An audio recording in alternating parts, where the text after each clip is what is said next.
Copa আমেরিকার দুটি শক্তিশালী দল ব্রাজিল এবং উরুগুয়ে। ম্যাচটিতে সবচেয়ে বেশি ফাউল এবং কার্ড হয়েছে এবারই প্রথম। 2024 সালে এসে কোপা আমেরিকায় এত ফাউল আর হয়নি কোনো ফুটবল খেলায়।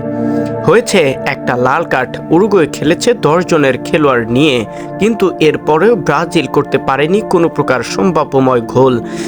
দলটিতে নেই দলের অন্যতম প্রাণভ্রমরা নেইমার জুনিয়র এবং নিষিদ্ধ হয়েছেন ভিনিসিয়াস জুনিয়র।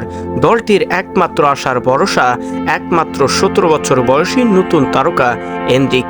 এর পা থেকেও যেন বারবারই ছিটকে গেছে ব্রাজিলের জয়ের হাতছানিটা।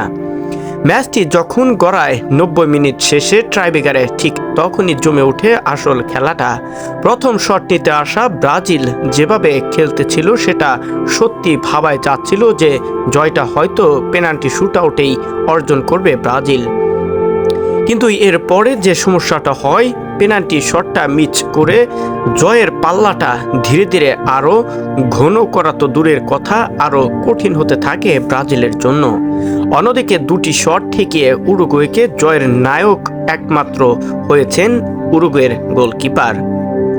ব্রাজিলের গোলকিপার এক সময়ের যে ফিফা র্যাঙ্কিংয়ের শীর্ষ স্থানে ছিলেন সেটার কোনো প্রকার মূল্যই দিতে পারলেন না এ ম্যাচে। এখন পর্যন্ত ব্রাজিল যে কাজটা করেছে সেটা সত্যি তাদের জয়ের জন্য কোনো প্রকার সম্ভাবনাময় কিছুই ছিল না, এমনটা আশাই করা যায়। প্রথমার্ধ থেকে শুরু করে যেভাবে ব্রাজিল ফুটবল একের পর এক অ্যাগ্রেসিভ মনোভাব নিয়ে খেলতেছিল সেটা জয়ের জন্য হয়তোবা অনেকটাই মরিয়া হয়ে এসেছিল। প্রথম রাউন্ডে ব্রাজিল দল জিতেছিল মাত্র একটি ম্যাচ, আর বাকি দুটিতে ড্র করার পর তাদের অর্জন হয় কোয়ার্টার ফাইনাল। আসলে এভাবে তো একটা দল হতে পারে না বা চলতে পারে না। সে লক্ষ্য থেকেই সেখান থেকেই ব্রাজিল যেভাবে নিজেদের যোগ্যতা অর্জন করেছে সেভাবে আর ধরে রাখতে পারল না উরুগুয়ের বিপক্ষে। স্বপ্নটা এবার ভেস্তেই গেল নিজেদের চ্যাম্পিয়ন হওয়ার। কোপা আমেরিকা থেকে সবকিছু গুছিয়ে এবার বাড়ির দিকে রওনা হলো ব্রাজিল ফুটবল দল। অন্যদিকে টিকিয়ে রইল উরুগুয়ে।